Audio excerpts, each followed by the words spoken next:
آج ہم ایک بہت ہی آپ کہہ لیں بنیادی سوال پر بات کر رہے ہیں، مولانا سید ابو العلا مودودی کی کتاب سیرت سرور عالم کی روشنی میں۔ سوال یہ ہے کہ آخری نبی محمد صلی اللہ علیہ وسلم کی ضرورت ہی کیوں پیش آئی؟ جی، اور پھر اس اہم مشن کے لیے سرزمین عرب کو ہی کیوں چنا گیا؟ ہمارے پاس جو مواد ہے وہ بتاتا ہے کہ کیسے پچھلی الہامی تعلیمات وقت کے ساتھ دھندلا گئیں اور ایک نئی واضح رہنمائی کی ضرورت پڑی۔ تو آئیے اس موضوع کی گہرائی میں چلتے ہیں۔ بالکل، یہ سوالات بہت اہم ہیں، اور مولانا مودودی کا جو مرکزی نقطہ ہے وہ یہی ہے کہ دیکھیں، جب پچھلی آسمانی کتابیں جیسے تورات ہے، انجیل ہے، وہ اپنی اصل شکل میں محفوظ نہیں رہی نا، اچھا، ان میں انسانی کلام کی آمیزش ہو گئی، لوگوں نے اپنی طرف سے چیزیں شامل کر دیں، تو پھر دنیا کو ایک ایسی ہدایت کی ضرورت تھی جو بالکل واضح ہو، مکمل ہو، اور سب سے اہم بات ہمیشہ کے لیے محفوظ رہے۔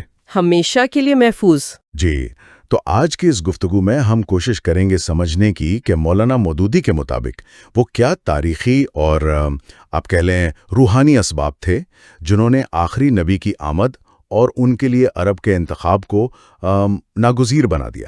تو پہلی بات جو آپ نے بھی ذکر کی کہ پچھلی تعلیمات کا کیا ہوا، مولانا مودودی کہتے ہیں کہ مسئلہ صرف یہ نہیں تھا کہ وہ پرانی ہو گئیں، بلکہ ان کی حفاظت نہیں کی گئی۔ جی ہاں، حفاظت کا اہتمام نہیں ہوا۔ جب انبیاء اپنی تعلیمات امتوں تک پہنچا دیتے تھے تو اگلی نسلوں نے وہ احتیاط نہیں برتی جو ضروری تھی۔ تو کیا ہوا پھر؟ فرقے بن گئے؟ بالکل، فرقے بنے، الگ الگ رجحانات پیدا ہوئے۔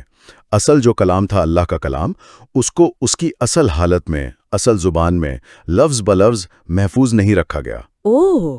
بلکہ اس میں کیا ہوا کہ انسانی تفسیریں، تاریخی قصے کہانیاں، بزرگوں کی باتیں، فقہا کے نکالے ہوئے مسائل، یہ سب کچھ وہ کیا کہتے ہیں گڈ مڈ ہو گیا۔ گڈ موڈ ہو گیا؟ یعنی اصل اور اضافے میں فرق کرنا مشکل ہو گیا؟ تقریباً ناممکن ہو گیا۔ یہ آہستہ آہستہ ہوا، ظاہر ہے ایک دن میں نہیں، لیکن نتیجہ یہ نکلا کہ اصل چیز ہی ہاتھ سے نکل گئی۔ تو اس کا لوگوں پر کیا اثر پڑا ہوگا؟ ظاہر ہے الجھن پیدا ہوئی ہوگی۔ بہت زیادہ الجھن۔ سب سے بڑا اثر یہی تھا کہ حق کیا ہے، باطل کیا ہے، اس میں تمیز کرنا مشکل ہو گیا۔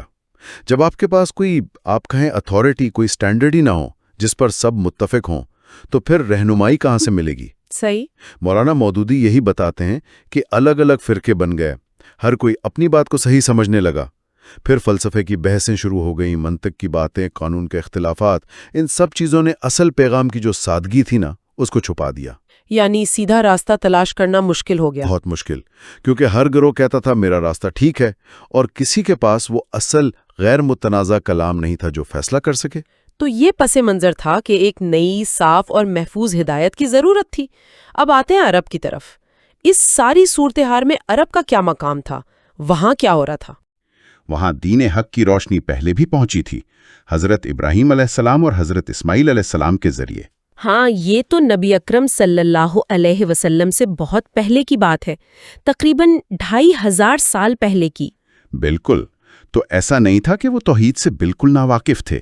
کعبہ کی بنیاد وہیں رکھی گئی، توحید کی دعوت دی گئی، لیکن جیسے دوسری جگہوں پر ہوا، وقت کے ساتھ ساتھ یہ تعلیمات بھی اپنی اصلی شکل کھو بیٹھیں، اور عرب معاشرہ بھی شرک میں، بت پرستی میں مبتلا ہو گیا۔ لیکن ایک فرق تھا، وہ یہ کہ حضرت اسماعیل کے بعد سے نبی پاک صلی اللہ علیہ وسلم کی بعثت تک وہاں کوئی اور نبی نہیں آیا۔ ایک لمبا وقفہ تھا۔ جی ہاں، یہ بہت لمبا وقفہ ہے، ہزاروں سال کا، اور اس دوران وہاں کوئی بڑا نبی نہیں آیا۔ اور قرآن خود بھی ایک دلچسپ بات بتاتا ہے کہ نبی پاک صلی اللہ علیہ وسلم کی آمد سے پہلے عرب کے لوگ، خاص طور پر قریش، وہ خود ایک طرح کی خواہش رکھتے تھے۔ ہاں، یہ بات قرآن میں کئی جگہ آئی ہے، سورہ فاطر، الانعام، الصفات میں اشارے ہیں۔ وہ کیا کہتے تھے؟ وہ اہل کتاب کو، یعنی یہودیوں اور عیسائیوں کو دیکھتے تھے اور کہتے تھے کہ اگر ہمارے پاس کوئی اللہ کا پیغام لانے والا آتا، کوئی کتاب آتی، تو ہم ان سے بہتر ثابت ہوتے۔ جی بالکل، وہ سمجھتے تھے کہ یہ لوگ تو اپنی کتابوں کے باوجود بھٹک گئے ہیں، اگر ہمیں موقع ملتا تو ہم زیادہ ہدایت پر چلتے۔ تو یہ ان کا ایک دعویٰ تھا یا خواہش کہہ لیں۔ آپ خواہش کہیں یا دعویٰ، لیکن مولانا مودودی کہتے ہیں کہ یہ بات ایک طرح سے ان کے خلاف ہی دلیل بن گئی۔ اللہ کی طرف سے حجت قائم ہو گئی۔ حجت قائم ہو گئی، اس کا کیا مطلب؟ مطلب یہ کہ جب آپ خود کہہ رہے ہیں کہ ہمیں موقع ملے تو ہم بہتر کریں گے، تو پھر جب موقع دیا گیا، جب وہ رسول آ گیا، وہ کتاب آ گئی، تو پھر انکار کی کیا گنجائش رہ گئی؟ اچھا، یعنی ان کی اپنی بات ہی ان کے لیے ذمہ داری بن گئی۔ بالکل، ان کا اپنا قول ان پر لازم ہو گیا۔ اب وہ یہ نہیں کہہ سکتے تھے کہ ہمیں تو پتہ ہی نہیں تھا یا ہمیں موقع ہی نہیں ملا۔ یہ واقعی ایک گہرا نقطہ ہے۔ اچھا، اسی سے جڑی ہوئی ایک اور قرآنی اصطلاح ہے البینہ، دلیل روشن۔ سورۃ البینہ میں شروع میں ہی آتا ہے کہ اہل کتاب اور مشرکین میں سے جو کافر تھے وہ باز آنے والے نہیں تھے جب تک ان کے پاس البینہ نہ آ جاتی۔ یہ البینہ کیا چیز ہے؟ دیکھیں، قرآن خود ہی آگے واضح کرتا ہے، رسول من اللہ یتلو صحفا مطہرہ، یعنی اللہ کی طرف سے ایک رسول جو پاک صحیفے پڑھ کر سنائیں۔ تو البینہ صرف کوئی آئیڈیا نہیں ہے، بلکہ دو چیزیں ہیں، رسول اور کتاب۔ جی ہاں، مولانا مودودی کے مطابق یہ مجموعہ ہے۔ ایک تو خود رسول اللہ صلی اللہ علیہ وسلم کی ذات، ان کا کردار، ان کی زندگی، ان کی تعلیمات، اور دوسرے وہ پاک صحیفے یعنی قرآن مجید جو وہ پیش کر رہے تھے۔ آیت کا مطلب یہ بنتا ہے کہ ان لوگوں کی جو گمراہی تھی نا، وہ اتنی پکی ہو چکی تھی کہ اس سے نکلنے کا ایک ہی راستہ تھا کہ کوئی ایسی واضح، قطعی، ناقابل تردید دلیل سامنے آئے جو حق کو بالکل کھول کر رکھ دے۔ یعنی کوئی شک و شبہ باقی نہ رہے۔ بالکل، تاکہ انکار کی کوئی گنجائش نہ رہے کہ مجھے تو معلوم نہیں تھا یا بات مجھے سمجھ نہیں آئی تھی۔ قرآن میں جگہ جگہ یہ بات آئی ہے۔ سورۃ النحل میں ہے کہ سیدھا راستہ بتانا اللہ کے ذمہ ہے۔ سورۃ النساء میں ہے کہ رسولوں کو خوشخبری دینے والا اور ڈرانے والا بنا کر بھیجا تاکہ رسولوں کے بعد لوگوں کے پاس اللہ کے مقابلے میں کوئی حجت، کوئی بہانہ باقی نہ رہے۔ تو البینہ کے آنے کے بعد، رسول اور کتاب کے آنے کے بعد ذمہ داری انسان پر آ گئی؟ پوری ذمہ داری انسان پر آ گئی۔ اللہ کی طرف سے کام مکمل ہو گیا۔ اب اگر کوئی انکار کرتا ہے تو وہ جان بوجھ کر کرتا ہے۔ وہ یہ عذر پیش نہیں کر سکتا کہ مجھے حق کا پتہ نہیں چلا تھا۔ یہ بات تو واضح ہو گئی کہ ایک نئے پیغام اور رسول کی ضرورت کیوں تھی، اور وہ البینہ کی شکل میں آیا۔ لیکن اب واپس اسی سوال پر آتے ہیں کہ عرب ہی کیوں؟ اس آخری عالمی پیغام کے لیے عرب قوم اور عرب سرزمین کا انتخاب کیوں؟ اس وقت تو روم تھا، فارس تھا، بڑی تہذیبیں تھیں۔ جی، یہ بہت کلیدی سوال ہے، اور مولانا مودودی اس کا جواب دیتے ہوئے عرب قوم کی کچھ خصوصیات بتاتے ہیں۔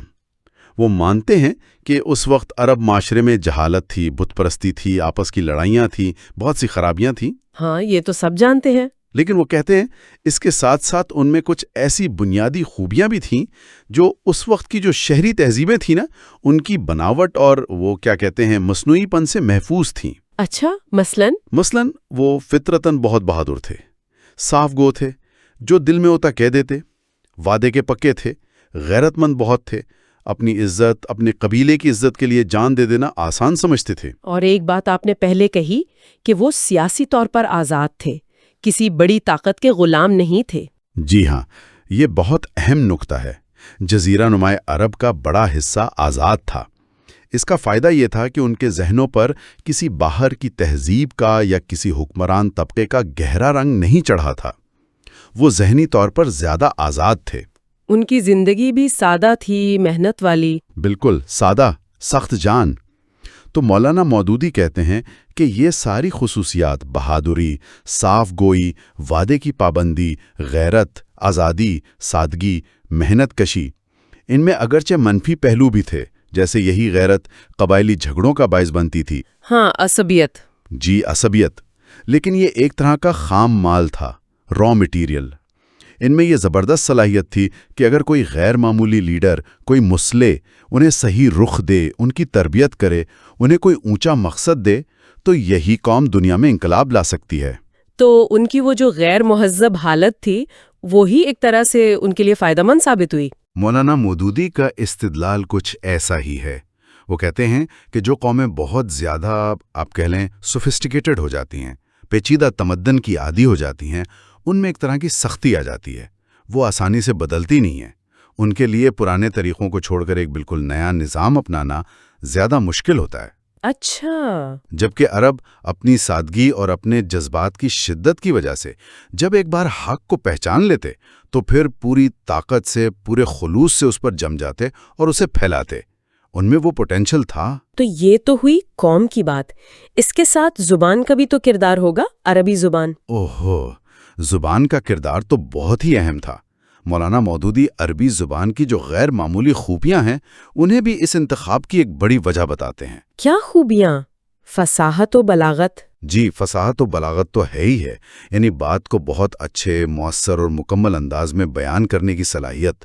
لیکن اس کے علاوہ وہ کہتے ہیں کہ زبان میں بہت گہرائی ہے، باریک سے باریک خیال، نازک سے نازک جذبہ، اسے ادا کرنے کی اس میں زبردست طاقت ہے۔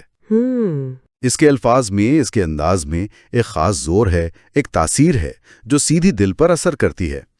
اب قرآن جیسی عظیم کتاب جس میں اتنے گہرے مضامین ہیں، روحانیت، اخلاق، قانون، تاریخ، اور جس نے پوری انسانیت سے بات کرنی تھی، اس کے لیے ایسی ہی ایک مکمل، طاقتور اور وسیع زبان کی ضرورت تھی۔ تو گویا یہ اتفاق نہیں تھا، قوم کی صلاحیتیں اور زبان کی طاقت، یہ دونوں چیزیں مل کر عرب کو موزوں بنا رہی تھیں۔ مولانا مودودی کے نزدیک یہ قطعی اتفاق نہیں تھا، یہ اللہ تعالیٰ کی حکمت تھی، اس کی منصوبہ بندی تھی۔ اس نے اپنے آخری پیغام کے لیے ایک ایسی قوم چنی جس میں اسے قبول کرنے اور پھیلانے کی فطری صلاحیت تھی، اور ایک ایسی زبان چنی جو اس پیغام کو صحیح طور پر بیان کر سکے اور محفوظ رکھ سکے۔ تو یہ سارے عوامل مل کر اس انتخاب کی وجہ بنے۔ پچھلی تعلیمات کا حال، عربوں کی اپنی طلب، ان کی فطری خصوصیات اور زبان کی قوت۔ جی بالکل، یہ سب مل کر اس حکمت کو واضح کرتے ہیں۔ اس سارے تجزیے کے بعد مولانا مودودی ایک اور پہلو پر بہت زور دیتے ہیں، وہ ہے اللہ کی رحمت کا پہلو۔ وہ کہتے ہیں کہ اللہ تعالیٰ کو تو علم تھا کہ قریش اور عرب کے لوگ مخالفت کریں گے، سخت مخالفت کریں گے، تکلیفیں دیں گے۔ جی بالکل علم تھا۔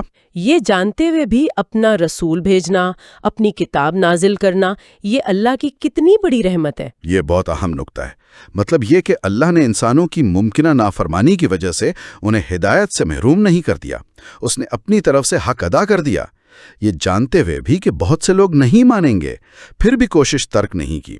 یہ اس کی شان کریمی ہے، اس کی رحمت ہے۔ تو ان سب باتوں کا خلاصہ کیا ہوا؟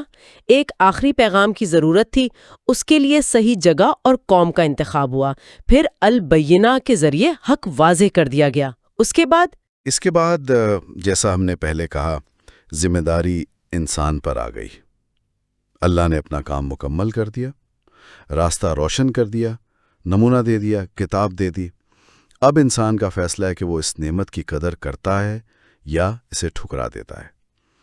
اور مولانا مودودی واضح کرتے ہیں کہ حق کے اتنا واضح ہو جانے کے بعد جان بوجھ کر انکار کرنا، اس کے نتائج بہت سنگین ہیں، یہ کوئی معمولی بات نہیں۔ تو آج ہم نے مولانا مودودی کی کتاب سیرت سرور عالم کے حوالے سے یہ سمجھنے کی کوشش کی کہ پچھلی الہامی تعلیمات کیوں محفوظ نہ رہ سکیں اور ایک نئے آخری نبی اور محفوظ کتاب کی ضرورت کیوں پیش آئی۔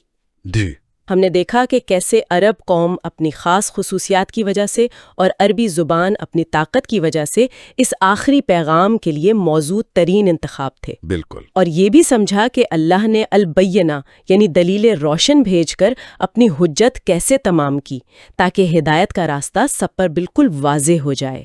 اور آخر میں ایک سوال جو شاید سوچنے کے لیے اہم ہو، جب ہم یہ دیکھتے ہیں کہ 1400 سال پہلے ایک آخری پیغام کی ضرورت کیوں تھی اور اس کے لیے عرب کا انتخاب کیوں ہوا، تو یہ باتیں آج ہمارے لیے کیا معنی رکھتی ہیں؟ اچھا سوال ہے۔ وہ جو عوامل تھے وہ آج اس پیغام کی جو عالمگیریت ہے، جو ہر زمانے کے لیے ہونے کا دعویٰ ہے، اسے سمجھنے میں ہماری کیسے مدد کرتے ہیں؟ یہ ایک تعلق ہے تاریخ اور دائمی پیغام کے درمیان جس پر شاید مزید غور کیا جا سکتا ہے۔